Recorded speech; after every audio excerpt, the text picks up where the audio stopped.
I had a few strikers that played for me, and they are not bad. I had one guy called Drogba. He played for me 4 seasons. He scored 186 goals, which gives an average of 46 goals per season. I had one guy that is not also bad. He plays for Juventus now. He played for me 3 seasons.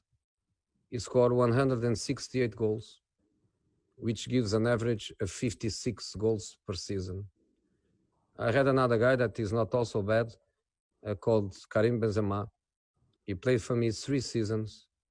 He was not always starting because he was quite young at that time, but he scored for me 78 goals in 3 seasons, which gives a 26 goal average per season.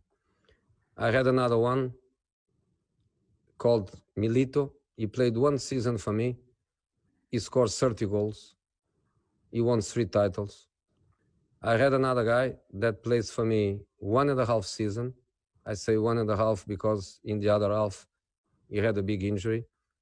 A tall guy called Zlatan. He played for me 1.5 season.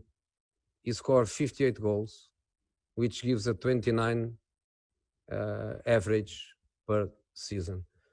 I think Harry Kane has no problems at all to score goals in my teams, especially when he's fit, when he's fresh, when he has routines of playing. So that's my message to somebody that I have lots of respect for.